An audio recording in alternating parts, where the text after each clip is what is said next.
Ryan Reynolds here from Mint Mobile with a message for everyone paying big wireless way too much. Please, for the love of everything good in this world, stop. With Mint, you can get premium wireless for just $15 a month. Of course, if you enjoy overpaying, no judgments, but that's weird. Okay, one judgment. Anyway, give it a try at mintmobile.com/switch. Upfront payment of $45 for 3-month plan, equivalent to $15 per month required. Intro rate first 3 months only, then full price plan options available. Taxes and fees extra. See full terms at mintmobile.com. This episode is brought to you by Principles. Are there limits to the U.S. government's debt growth? What will happen if the debts are not curtailed? What should policymakers or investors do? Those are urgent questions that legendary investor and New York Times bestselling author Ray Dalio addresses in his new book, How Countries Go Broke: The Big Cycle. The book comes out in June and is available for pre-order today, wherever books are sold. Military murder is an independent project and is not endorsed by the Department of Defense or any military component. The views expressed are those of the host. The content of this podcast is not meant to be legal or medical advice. Warning: this episode contains graphic details of murder and is not suitable for young listeners. Listener discretion is advised.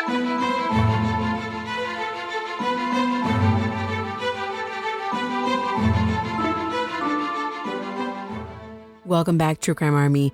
I am your host, Margot, and this is Military Murder, a show where I focus on crimes committed by military members and veterans. But don't worry, you don't have to know anything about the military to listen, I promise. You just have to be a true crime enthusiast, and if that's you, welcome home. True Crime Army, welcome, welcome, welcome. 2 years ago, when I set out to activate an army of true crimers just like me, I never knew how many case recommendations I'd get. As you all know, I take recommendations for cases, and many cases I've never even heard of. And while the case I'm talking about today has been recommended a few times in the last 2 years, I can honestly say that it has been recommended a few dozen times in just the last 4 months. And after I did some research, it's with good reason. Today's case is a tale as old as time, but the callousness with which this crime occurred will have you wondering, how can there be such evilness in this world? Join me today as I bring you the story of Sgt Tyrone Hassel III. Now, let's dig in.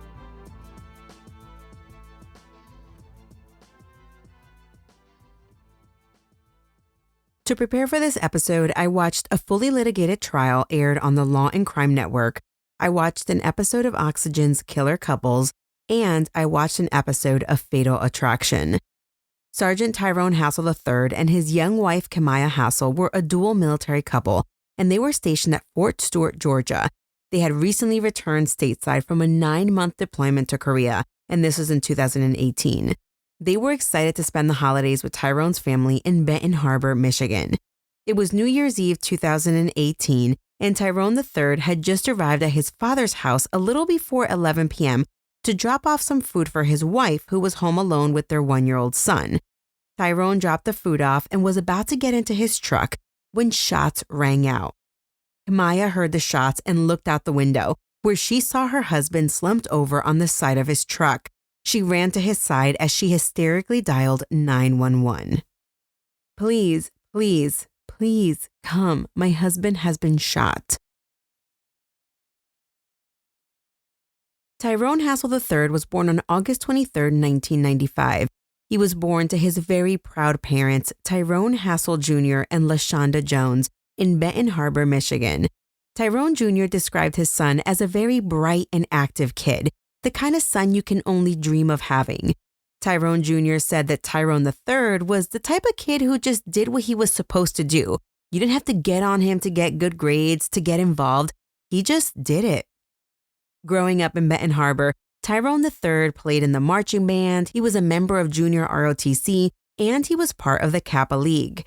He also played basketball and other recreational sports with friends. He graduated from high school in 2013 with honors. After high school, he attended Grand Valley State University on scholarship, and life was heading in the right direction, and this was no surprise to anyone. It was surprising, however, to his mother at least, when Tyrone III told her in 2015, while he was in college, that he was feeling the need to serve his country. he wanted to join the Army. Miss LaShonda admits that she was not too keen on the idea of her baby boy possibly deploying. But like in all of my stories, there wasn't much that this mama bear could do. He had made up his mind and he was going. And high-achieving Tyrone III would prove to be a force in the military, moving up the Army ranks quite quickly. He joined in 2015, and by October of 2017, he had put on the rank of Army Sergeant, which is E5. But wait, I'm getting ahead of myself. Tyrone III was stationed in Colorado at some point, and it was while he was stationed in this beautiful state that he met another soldier who made his heart skip a beat. Kemia Martin. When he met her, he thought she was everything. He told his family about her, and they met her, and they were like, okay, all right, she looks like she has her life together. Tyrone told his dad that he wanted to marry her, and his dad was like, whoa, wait a minute. Slow it down. Don't just get married because you want to make more money in the military. Because Tyrone Jr. had heard that young soldiers, they often get shacked up quick to get more money. But Tyrone III assured his dad that he really loved Kemia. He was getting married for love. So he proposed, and Kemia said yes. And in 2016, they tied the knot. And like most young military couples, they didn't wait long before growing the Hassel family. In February of 2017, Kemia gave birth to her own little Tyrone. They named the baby Sgt Hassell IV. While I have not seen a picture of this young boy, I can only imagine what he looked like. Chubby cheeks, cute little face. Kemia was in love with her son, and she lovingly gave him the nickname Chunk, which appears to have stuck. And Tyrone III was quite the family man. Not only did he provide for his young bride and their son, but Tyrone also provided for his siblings. During this time in their early relationship, Tyrone's brother back home in Michigan, he graduated from high school, and Tyrone really wanted his brother to expand his horizons. So Tyrone had his brother move in with him and Kemia in Colorado. Tyrone's brother lived with the couple for a few months, and the Hassels soon got orders to Fort Stewart, Georgia. It was at this point that Tyrone's brother moved out of the home, and the Hassels purchased a house in Georgia. But not even a few months after Kemia and Tyrone unpacked their boxes in Georgia when, boom, they were both hit with deployment orders, both of them at the same exact time. And this time, they were heading to Korea. But because they were in different units, they wouldn't actually be spending a lot of time together, even though they were deploying to the same location. Now, 1-year-old baby Chunk had to experience his first separation from both mom and dad. And I say this all the time. Military life is hard. Military life for an active duty military couple is harder. So in February of 2018, Kemia and Tyrone left little Chunk behind. Chunk spent a few months with Tyrone Jr. and his family, and then a few months later, he spent time with Kemia's family. By all accounts, the deployment went slow, and then it went fast, and then boom, in October of 2018, Kemia and Tyrone were back stateside, and their little family of 3 was beaming. That holiday was going to be a great reunion for everyone. 9 months is a long time, so decompressing back home would be ideal. And for Christmas 2018, the Hassels drove back to Benton Harbor, Michigan. They were staying with Tyrone Jr.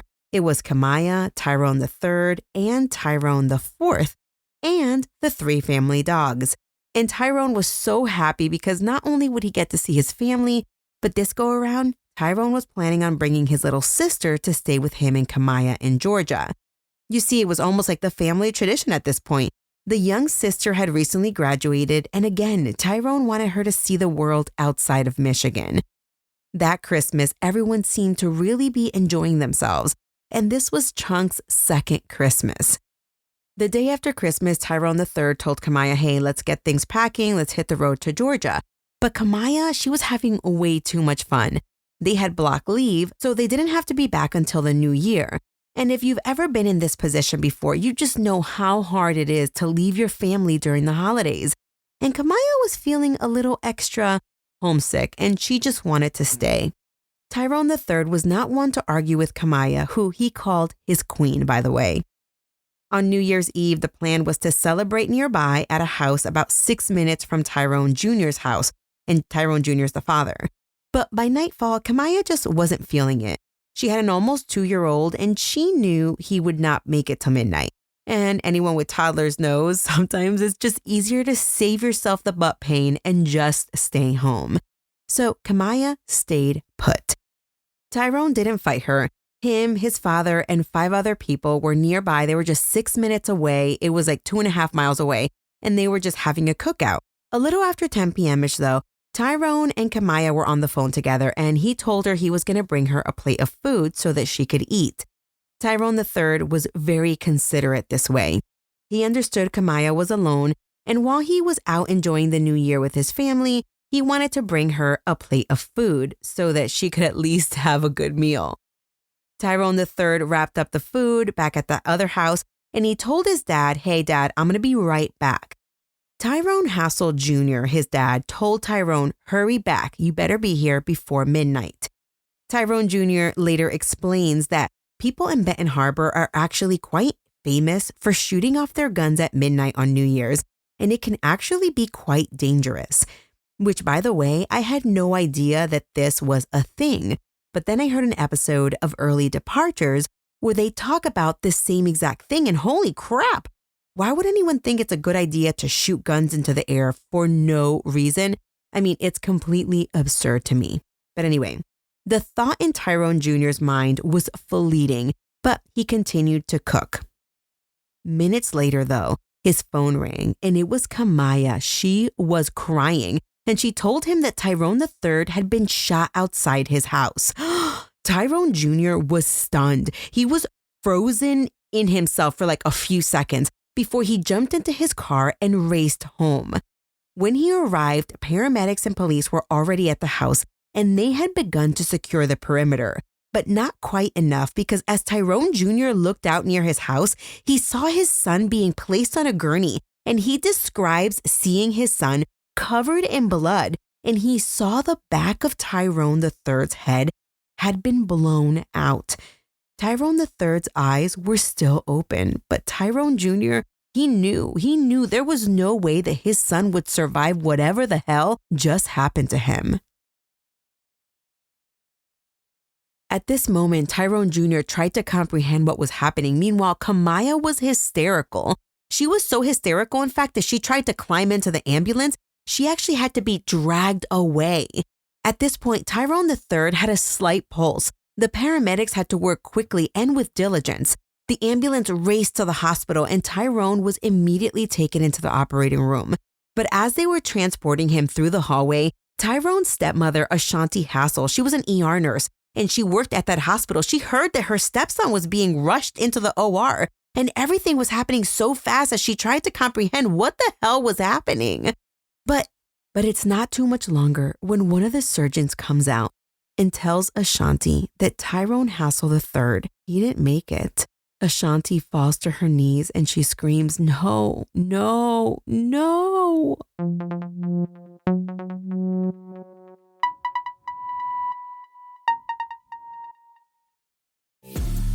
This episode is brought to you by Amazon Business. How can you free up your team from time-consuming office tasks? Amazon Business empowers leaders to not only streamline purchasing, but better support their teams so they can focus on strategy and growth. Free up your teams and focus on your future. Learn more about the technology, insights, and support available at amazonbusiness.com. My favorite thing about Shipt since I signed up for Target Circle 360? No price markups when I order same-day delivery from tons of local stores. Only a handful of alcohol retailers and items don't count. I won't lie, I've had too much fun being like, markups on groceries? Not in my fridge. Markups on pet food? Not for my DOG. Markups on tools, electronics, home goods, meds? Not in my house. Anyway, it's awesome. Order now at shipt.com/360. Terms apply. Back on Colfax Avenue, police have all hands on deck. Benton Harbor Police, St. Joseph Township Police, Michigan State Police. I mean, the new year has rung in and then more gunfire rings out because, remember, it's Benton Harbor. So the situation is tense because they're trying to figure out if the gunfire is in celebration or if it's in connection to Tyrone's murder. Officer Dyer arrives on scene with his canine Max, and Max almost immediately picks up a scent. kind of in the back near a clearing with a few trees between two sheds. Now, Sergeant Dyer asks other officers like, hey, has anybody been in this area recently? And they all say no. Now, it's kind of a weird place to pick up a scent, right? The ground was wet from rain and there wasn't really much back there. Why would anyone be standing in that location? Unless, of course, they're up to no good. But then Sergeant Dyer sees footprints. And Max the dog, he takes Sergeant Dyer through the clearing and then kind of through some houses. And then Max starts doing circles in the middle of an empty driveway. And it's an empty driveway of a vacant house with a for sale sign on it. Sergeant Dyer later testifies that when the dog goes in circles like this, that's his sign to indicate that the scent has ended. This immediately leads detectives to believe that whoever shot Tyrone may have actually gotten into a car parked in this very driveway. While this is going on, police are interviewing Kemia. They're asking her if she knows anything, and she's like, no, I don't know anything. She didn't see anything. She didn't hear anything besides just those gunshots. Now, she says he dropped off the food. He wasn't there very long, and as soon as he left, boom, that's when he was gunned down.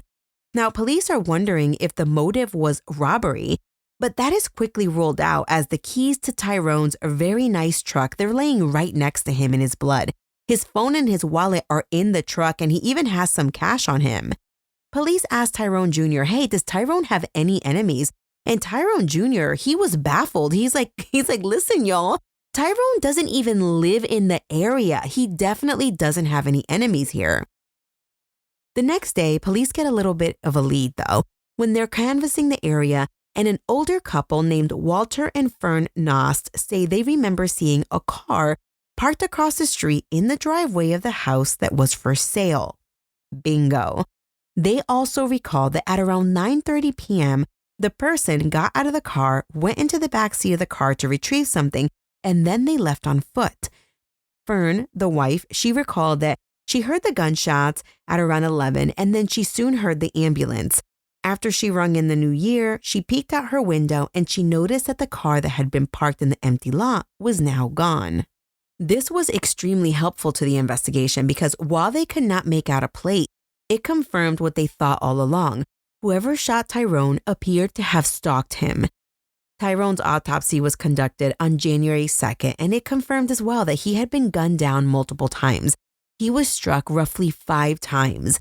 The gun was fired at close range, and one of the shots was fired actually only 1 to 3 feet away, causing there to be gunpowder residue on Tyrone. This seemed like a really personal murder, and there was no way this was a case of mistaken identity, because whoever gunned Tyrone down meant to kill him because they saw him as they were shooting him. So the police department holds a brief press conference to inform the public of the shooting and the fact that the shooter was still on the run, but they didn't release a lot of information. And for the following week, detectives interview everyone they could think of, but everything leads to a dead end. But then they receive an anonymous call from Fort Stewart, Georgia, a person that told detectives, hey, you need to look into Kemia Hassel because she's been having an affair with another soldier in her unit. While police are getting this phone call, Kemia Hassel was staying at Tyrone Jr.'s house while she organized Tyrone's funeral. Chunk was too little to even know that his life was forever changed. But then, on January 11th, Tyrone Jr. got a phone call from the lead detective. He was told that he and Kemia needed to come down to the station immediately. Of course, they dropped everything they were doing and they beelined to the station. Detectives took Kemia to a back room. And Tyrone Jr. just kind of stood there looking around like, all right, do y'all need to tell me anything? And they informed him that they really only needed to talk to Kemia. Now, Tyrone Jr. asked aloud, should I wait? And they simply told him, probably not. It's going to be a long night. And immediately, Tyrone Jr. knew something wasn't right.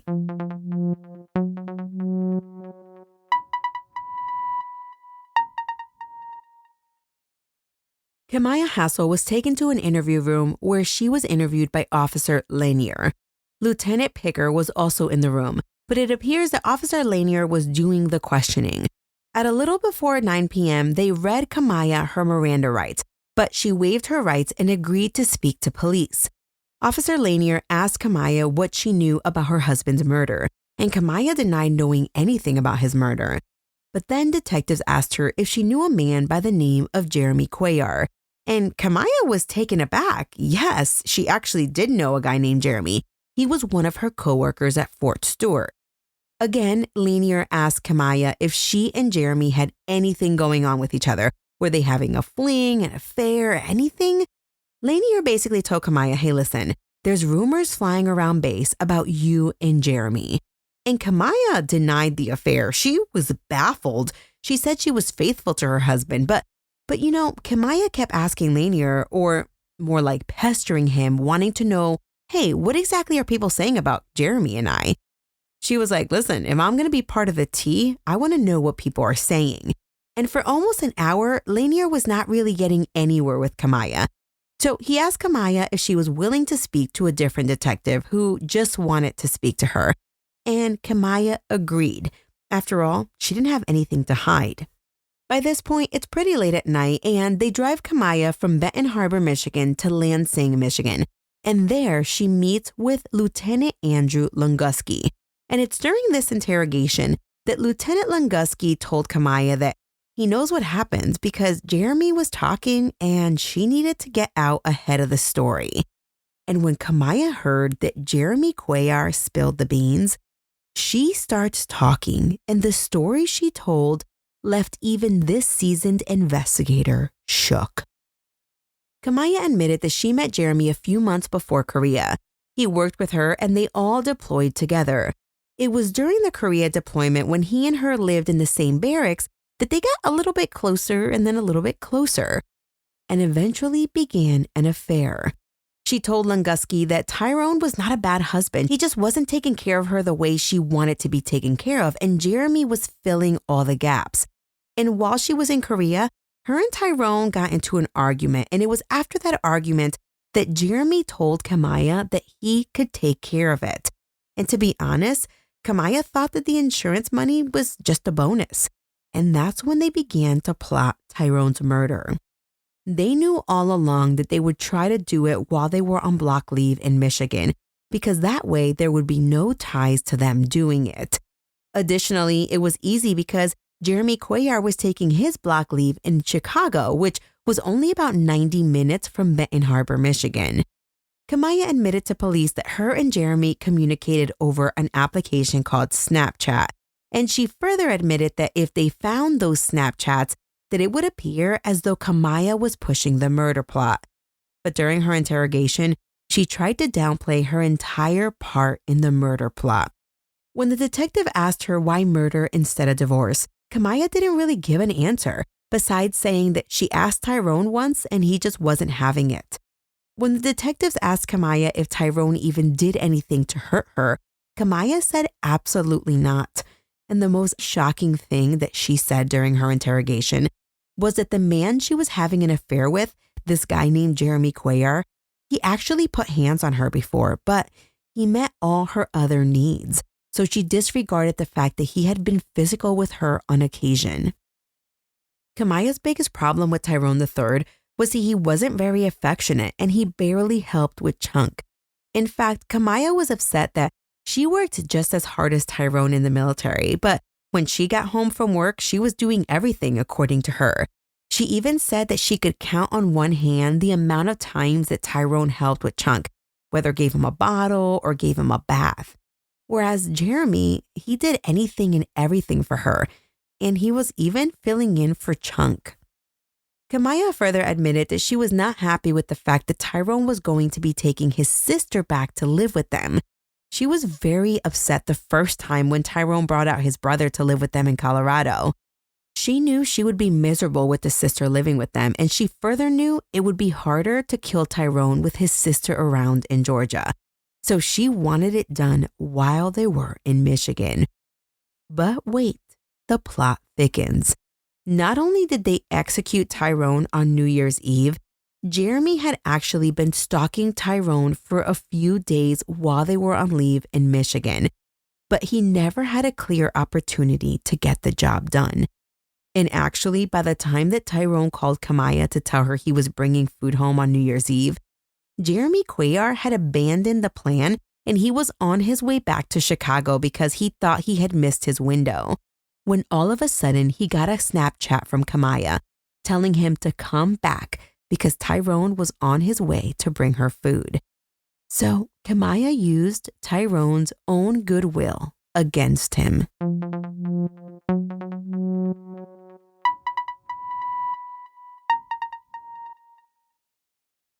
During the first formation after holiday block leave, Tyrone's commander at Fort Stewart in Georgia told everyone about Tyrone's passing. Everyone was shocked, but one person in particular by the name of Hamilton was really shocked. Hamilton went back to his room at roughly 6:30 in the morning after hearing the news, and that's when his friend Jeremy Cuellar met him at his room and said, quote, "It's done." And Hamilton was like, "What? What?" Because he remembered a conversation from 6 months earlier. But the two couldn't chat too much because they had something else to do. But later that morning, Jeremy returned to Hamilton's room and Jeremy told Hamilton exactly how he killed Tyrone. Now, this Hamilton cat doesn't know how to feel after he hears this. You see, Jeremy Cuellar had told Hamilton in June of 2018 while they were deployed to Korea that he and Kemia were planning on killing her husband Tyrone. But Hamilton thought Jeremy was kidding. Who the hell plans that and then actually tells people about it? But now Hamilton knows Tyrone is in fact dead, murdered while he was on leave. And now he has Jeremy saying that he was the one that did it. I mean, Jeremy spares no detail when telling Hamilton what happened. Jeremy told Hamilton that he shot Tyrone a few times. Then he walked up closer and executed the kill shot. After hearing this, Hamilton is now torn. What does he do? He's fearful for his own life. Heck, if Jeremy is crazy enough to kill Tyrone, he is most definitely capable of killing a rat. Hamilton sleeps on it, but it is tearing his soul out. And the next day, he goes to the chaplain and he told the chaplain what he knew. Now, if you know anything, chaplains are basically sworn to secrecy. Now, chaplains are, religious advisors, I guess you can say. But we don't know what the chaplain told Hamilton. But if I was a betting woman, it's probably something to the effect of, you need to do the right thing and report what you know. But Hamilton is not so sure this is a great idea. So he sleeps on it for a couple more days. And by Friday, he was ready to go to CID at Fort Stewart. And he comes forward and told military investigators what he heard from Jeremy. And it all started in Korea. Fellas, you know Degree Cool Rush deodorant, right? Well, last year they changed the formula, and guys were mad about it. One dude even started a petition. So guess what? Degree heard us, admitted they messed up, and brought the original Cool Rush scent back exactly how it was. And it's in Walmart, Target, and other stores now for under $4. So grab some and remember why its cool, crisp, and fresh scent made it the #1 men's antiperspirant for the last decade. Degree Cool Rush is back, and it smells like victory for all of us. Running a business comes with a lot of what-ifs. But luckily, there's a simple answer to them. Shopify. It's the commerce platform behind millions of businesses, including Thrive Cosmetics and Momofuku, and it'll help you with everything you need. From website design and marketing to boosting sales and expanding operations, Shopify can get the job done and make your dream a reality. Turn those what-ifs into... Sign up for your $1 per month trial at shopify.com/special offer. Back in Korea, it was no secret that Jeremy Cuellar and Kemia Hassel were having an affair. While they kept it a secret from everyone, there was one person they didn't keep it a secret from, Hamilton. Kemia and Jeremy couldn't keep their hands off each other behind closed doors. And behind closed doors, Hamilton was often hanging out with them. In June of 2018, a few months into their deployment, Jeremy approached Hamilton and told him, "Buddy's gotta go." Hamilton was confused. He's like, "Jeremy, what are you talking about? What do you mean?" And Jeremy told him, "I got to get rid of Kemia's husband." Hamilton is listening to this and he's stunned. He really thinks Jeremy is yanking his chain. And Jeremy continues to tell Hamilton that they have the perfect plan. They plan on killing Tyrone while they're on block leave back in Michigan. That way, it'll never be tracked back to them. And Hamilton asked Jeremy what Kemia thinks of this entire plan. And Jeremy's like, oh, it's got to be done. It's mutual. She's in on it. They both want him gone. And Jeremy told Hamilton that the insurance money was just kind of like the icing on the cake. Now, Hamilton asked Jeremy, hey man, are you sure about this plan? And Jeremy said yes. Hamilton was really uncomfortable with the conversation, so he doesn't say anything else. But he also didn't really think that Jeremy and Kemia were capable of murder, so he brushes it off as some soldiers just being ridiculous. Little did he know, though, that they would follow through with their threat. Army criminal investigators hear what Hamilton says, and they cannot take any chances. Within 2 hours of Hamilton coming forward, Fort Stewart CID is working closely with their civilian counterparts in Liberty County, and they have Jeremy under surveillance because he lives off base of Fort Stewart. He doesn't live on Fort Stewart. The civilians get the necessary arrest warrant and search warrants, and they arrest Jeremy Cuellar at home without incident. They bring Jeremy Cuellar to a back room to interrogate him, but without skipping a beat, Jeremy requests an attorney, and all questioning ends. Jeremy never makes a statement to the police, but back in Michigan, Kemia doesn't know this, and she is singing like a canary. But honestly, thankfully, Jeremy didn't do a very good job covering his tracks because this investigation is thorough, and they are not leaving any stone unturned. A search of Jeremy's 2018 black Chevy Impala reveals 9mm bullets in the car. It also reveals divorce papers in the back seat. Yes, Jeremy Cuellar was actually married during this time. They also find a 9mm magazine with 7 bullets, and they find a Sprint bag with a receipt dated January 1st, 2019 for the purchase of a brand new iPhone. They also find a Walmart receipt showing the purchase of a handheld GPS device, which he purchased during his block leave in Chicago. At Jeremy's home, they find a temporary firearm registration form from a gun that Jeremy had recently purchased from another soldier in mid-December, and that gun, by the way, was never recovered. He told Hamilton he got rid of it in Chicago. A poll from Jeremy's old phone revealed that he had traveled from Chicago to Benton Harbor, Michigan 3 times prior to the night that Tyrone was gunned down. And on his 4th trip from Chicago to Benton Harbor, he shot and killed Tyrone. Well, of course, the phone records didn't show that, but they did show he was in the area. Not only do cell phone towers point to Jeremy being in the area, his car was caught on a license plate reader on the actual night of the murder in the Benton Harbor area. The evidence against Jeremy Cuellar was overwhelming, but the physical evidence against Kemia was kind of lacking if you're looking for a smoking gun, you know? But investigators knew that she was the mastermind. I mean, for crying out loud, she told police that she and Jeremy planned the entire murder in Korea. And Jeremy kept his end of the bargain. He refused to talk. Now, if you know anything about criminal law, you know that you can't just convict someone on their testimony alone. There has to be something else. But in this case, the question was, would detectives have enough to convict Kemia? Jeremy and Kemia are, of course, charged with first-degree murder of Tyrone Hassel III, and Kemia's trial was up first. When Kemia was charged with her husband's murder, her family was stunned. Tyrone's family was also stunned. Never in a million years would they have imagined that Kemia was capable of ordering a hit on her husband. Heck, they seemed like a pretty chill couple. They didn't even argue a lot. Tyrone called Kemia his queen. I mean, no kidding, her number was input to his cell phone as my queen. So when Kemia was calling him, it no kidding rang my queen. The evidence against Jeremy was mounting up quickly, so prosecutors had to use that mounting evidence against Kemia. So let's talk about Kemia's trial that took place in the summer of 2019.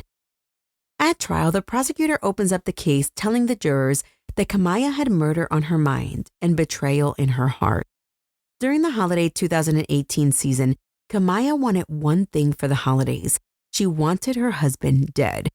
You know why? She wanted his insurance money, and she didn't want to have to deal with Tyrone's little sister at her house, so she needed this murder executed stat. The prosecutor presented evidence that, according to official Snapchat records, Kemia did not have a Snapchat account. But they presented evidence that, according to Tyrone III's phone, Kemia did in fact have a Snapchat account at some point. You see, it turns out that Kemia deleted her Snapchat account, but guess who didn't? Jeremy. They presented evidence at trial that showed that Jeremy's phone had in fact been communicating nonstop with Kemia's phone during Christmas and New Year's 2018 using Snapchat. The prosecutor also presented evidence that Kemia had Googled, "How do I delete my Snapchat account?" And you know when she Googled that? After her husband's murder. And just 2 days after Tyrone was gunned down, she no kidding Googled, "What should I do after paying off the house?" Prosecutors presented her confession to the jury, of course, which was like a smoking gun. And the confession where Kemia admits that she's just as guilty as Jeremy. But listen, the most damning of all evidence that they presented was probably Kemia's jailhouse calls to her mom. Oh my goodness. Listening to these calls make you want to cringe. I mean, I say that it makes you want to cringe whether you're Kemia's mom, whether you're Tyrone's parents, whether you're just Joe Schmo on the street. Whatever way you spin it, these phone calls make you want to pull your hair out. The call takes place the day that Kemia is booked into jail. And she calls her mom, and her mom is like, "Kemia, what the hell is going on here?" And Kemia, without any emotion, tells her mom that she knew what was going to happen to Tyrone. She tells her mom, "We planned it in Korea." And her mom is like, Kemia, what is someone making you say this?" And Kemia's like, "No, mom, no." Kemia's mom asks her, "Why didn't you just break up?" And Kemia said that he wasn't letting her and she was scared to tell anyone what was going on. But mom, she stops her right there and she's like, blah, blah, blah, blah, blah. "You could have told me."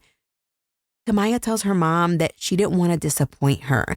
And it's in this moment where the hairs on your body stand up as you're listening. Because Kemia's mom, she holds nothing back. She's like, "Girl, wait a dang minute." She doesn't actually say that, but she says, "I'm disappointed in this. I ain't disappointed in that other stuff. I'm disappointed in that my grandbaby doesn't have his mama and his daddy. That's what I'm disappointed in. I'm disappointed that you know better." And at that moment, Mama had her mic drop. Because how many other stories have I told where we could have saved everyone the agony of losing a loved one if we just had that mama's voice just in the back of our head playing 24/7. Kemia tells her mom, "Mom, I wasn't thinking straight." And Kemia's mom says what we all think. She says, "Kemia, is someone forcing you to say this stuff? Because this sounds like a TV show." And the mom further tells her, "Listen, if you wanted to leave, Ty would have let you leave. For her to think anything else is just a lie." And she further says, quote, "My grandchild doesn't have any parents now for no reason at all," end quote. And this conversation was probably the nail in Kemia's coffin. But the prosecution, they also brought in Hamilton. They had the emergency responders testify. They had all the experts testify. And listen, Kemia didn't appear sympathetic sitting at the defense table. She never shed a single tear when they described what happened to Tyrone. If anything, she shed a few tears, but those were mostly for herself. And after it was all said and done, the jury found Kemia Hassel guilty of first-degree murder and conspiracy to commit first-degree murder. When her verdict was read, Kemia Hassel didn't even flinch. It was almost like she already knew her fate. For her role in Tyrone's murder, she was sentenced to life in prison without the possibility of parole. Sadly, Kemia Hassel had her entire life ahead of her. She had a young son. She was only 22 years old. Yet she threw it all away at the prospect of being $500,000 wealthier.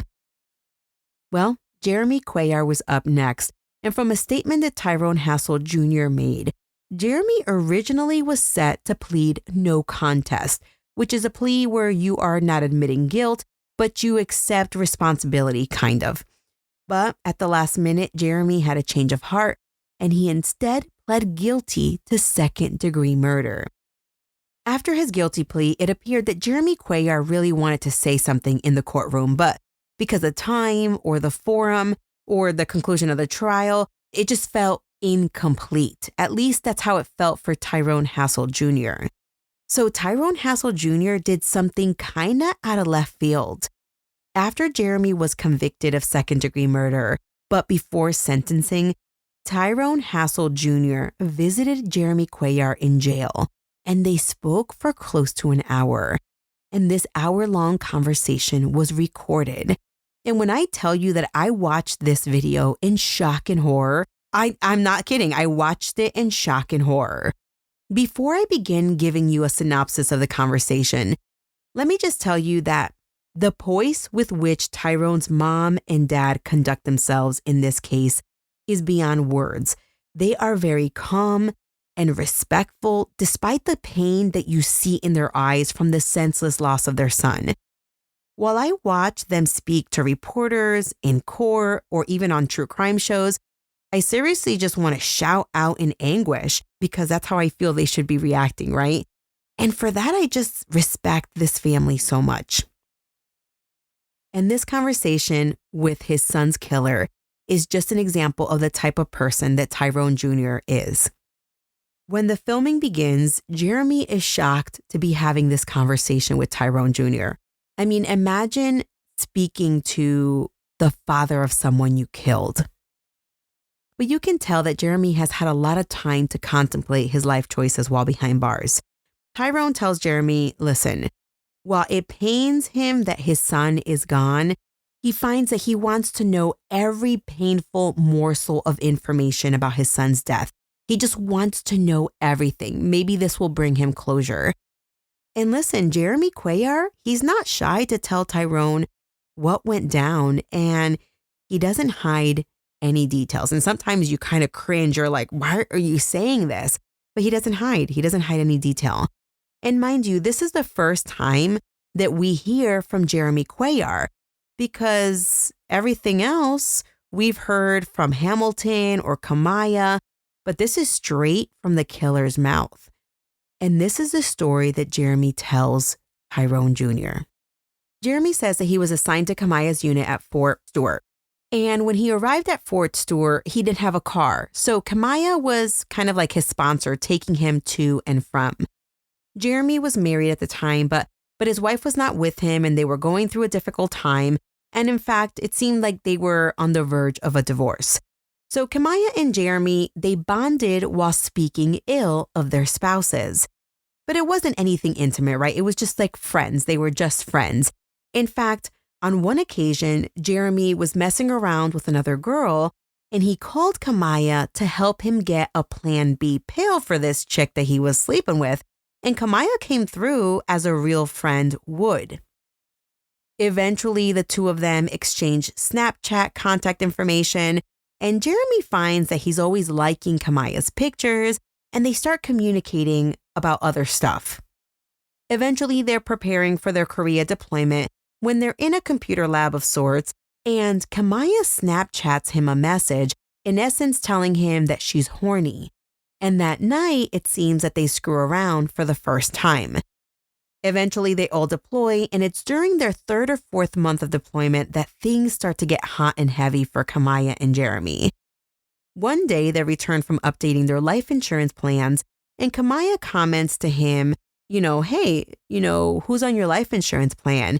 And he tells her that his mother would be the beneficiary, or that his mother is the beneficiary of his life insurance. And Kemia kind of tells him that her and her husband are each other's beneficiaries. But then she starts to daydream out loud, asking, oh my God, can you imagine what I would do with $400,000? I mean, I would pay off my house. And Jeremy's like, dang, girl, you thought about all that? And she's kind of like laughs and she says, yes. Well, according to Jeremy, conversations like this, they continue to happen about 5 or 6 separate times before Kemia convinces Jeremy that they should actually kill Tyrone. Now, mind you, Jeremy says, hey, we were always just planning on getting a divorce. But then when Kemia brought this up, I was kind of down for that. By this point, Jeremy's relationship with his wife was already deteriorated, and Jeremy really took to Kemia and her son. And he actually envisioned killing Tyrone and then stepping into his life, taking his wife, raising his son as his own. It's just really absurd thinking. Mind you, Jeremy is telling all of this to Tyrone Jr. And Tyrone Jr. is very calm, but you can see in his eyes that if he could just break the window barrier and smash Jeremy's face in, he would. During block leave, Jeremy says that Kemia, she wants him to kill Tyrone. And Jeremy says that he is so blindly in love with this woman that he would do anything. On 3 separate occasions, he says he drives from Chicago to Benton Harbor and he watches Tyrone. He is stalking him. But every time he sees Tyrone, comes from a large family. He's never alone. On one occasion, Jeremy is hiding out by the trash cans right outside of Tyrone Jr.'s house, and Tyrone III is outside. So they're feet from each other. But Tyrone III is with a friend or a brother or somebody, and Jeremy messages Kemia bro, this guy is never alone. And Kemia's like, yeah, I know, but can you just do it already?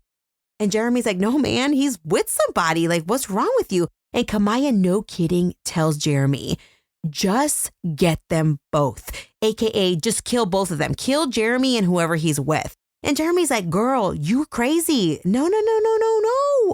Now, while Jeremy is talking to Tyrone Jr., he realizes how insane this sounds. But, it sounds insane now that he's saying it.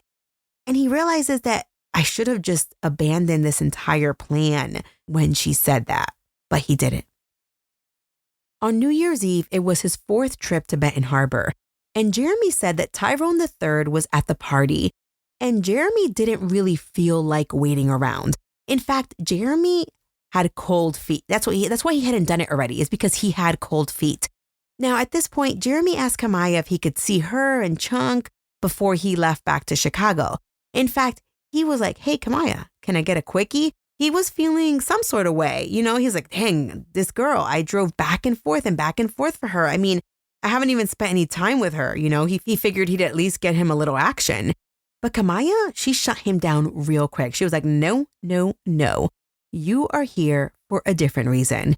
And that statement, I don't know, really upset Jeremy. And Jeremy was like, I'm out of here, deuces. And he took off. He was back on his way to Chicago. But minutes later, Kemia asked Jeremy to come back because Tyrone was bringing her food. Mind you, she had just turned him down. And Jeremy was already pissed. He didn't want to return back to Benton Harbor, but Kemia begged him to please come back. And so he did. But this time, Jeremy was fueled with anger. To a certain extent, he knew he was being used, but if Kemia wanted Tyrone dead, that's exactly what Jeremy was going to do. So Jeremy returned to the house. He parked in that empty driveway with the for sale sign on it, and he went and waited for Tyrone. As Tyrone was about to open his truck door to go back to the party, Jeremy shot him multiple times, and then he got a little closer and shot him again. But as Jeremy is describing this very graphic scene to Tyrone Jr., you can tell that Jeremy is filled with so much anger. And he says that as he's shooting Tyrone, he's thinking about Kemia. He's actually thinking, quote, you want it done? Here you go, end quote. And that's why he says he shot Tyrone so many times. Tyrone Jr. is listening to this and he is stunned. He asked Jeremy, so you thought you could live happily ever after that? I mean, you have 2 people who know what they did. Does that make the trust stronger or is it untrustworthy?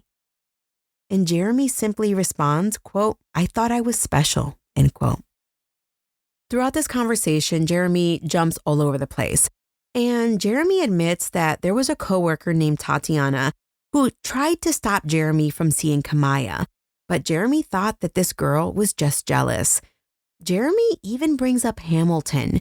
He says that when he told Hamilton his plan in Korea, he thought Hamilton would try and stop him. But since he didn't, he kind of saw that lack of a response as a green light for him to continue with his plan.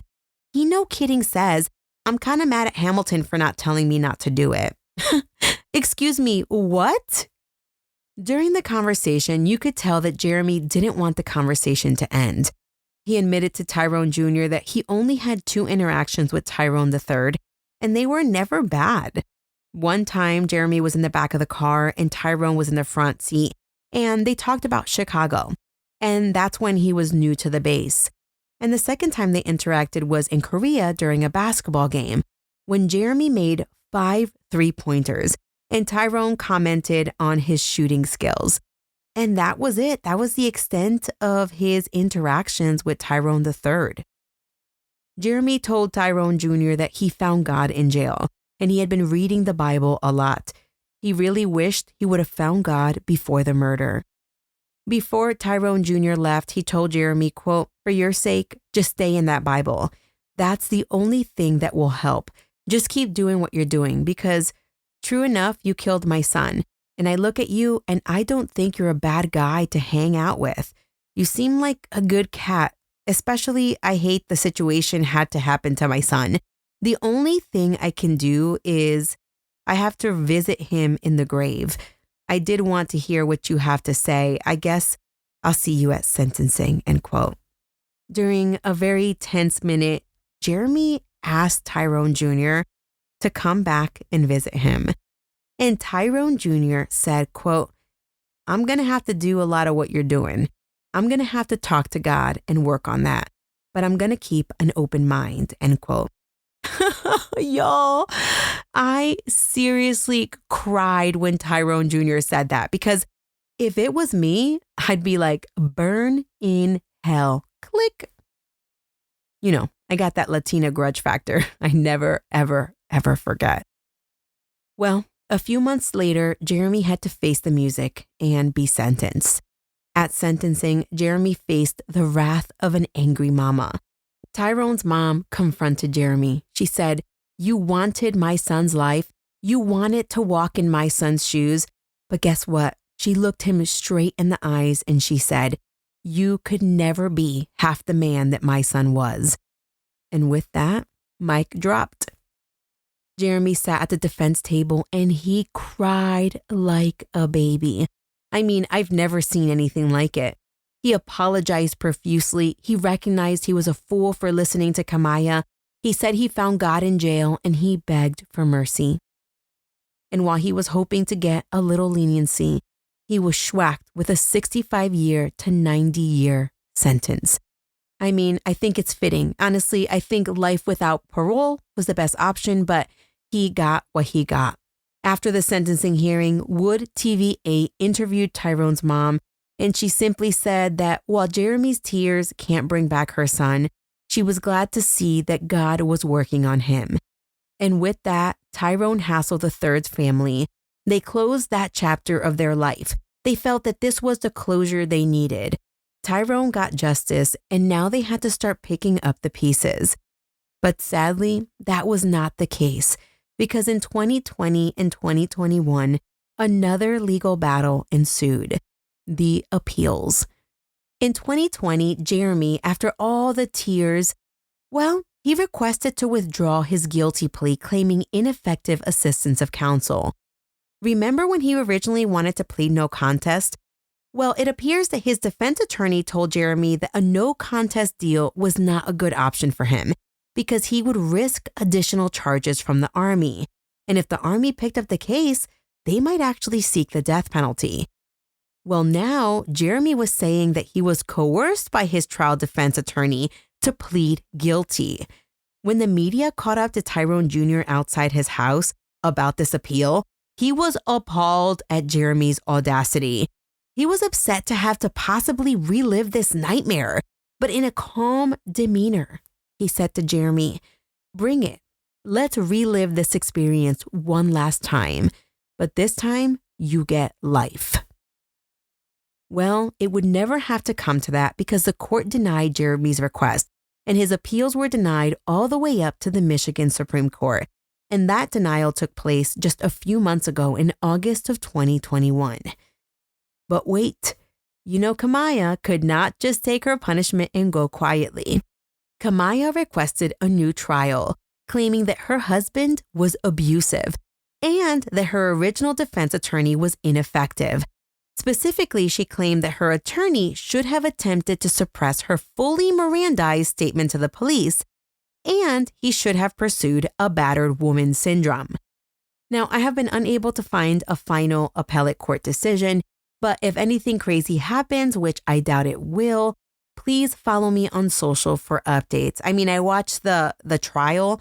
I don't think her appeal has any legs to stand on. Another thing that I wanted to say before I ended was that during the trial, one of Tyrone III's army buddies, he testified that while he was in Korea, the friend, he saw Kemia and Jeremy were getting a little too close for comfort. And this friend actually told Tyrone III, like, "Hey, listen, I saw your girl and she was getting a little close with a guy." And this friend testified that Tyrone took the friend seriously and simply called Kemia and they talked about it on the phone and everything seemed good. And it's just so sad because it was almost as if Tyrone knew something could have been going on with Kemia and Jeremy, but he also just didn't believe it. And I guess Kemia never gave him any indication to believe that she was unfaithful. Sadly, besides Tyrone Hassel III, who lost his life, the real victim in all of this is little baby Chunk.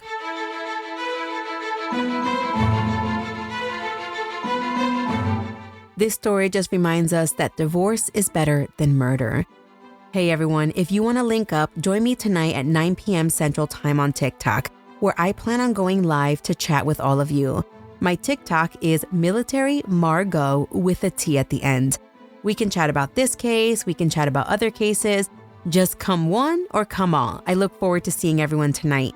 And for everyone who follows me on TikTok, make sure you follow my backup on Instagram, Military Murder Podcast, because I keep getting all types of warnings from TikTok. So you may want to follow me on Military Murder Podcast on Instagram, because if my TikTok gets shut down, that's where I'm going to be doing all my stories and stuff. This show was created by Mama Margot Productions. Shout out to my newest associate producer, Jonathan. Love you, boo. And I want to also give a shout out to some of my other supporters, my new supporters, Jen and Shonda. Thank you so much for joining the fan club. If you want more content, make sure you check out the fan club, where you can get at least 16 or 17 full-length bonus episodes. So if you got a road trip coming up, or if you need more content for your way to work or coming home or working out, make sure you visit patreon.com/militarymurder. The music in the show was created by Tyops. Until next time, remember, you never really know what someone is capable of, so remain vigilant always. You have a fabulous week, and I'll keep digging to bring you another military murder story next time.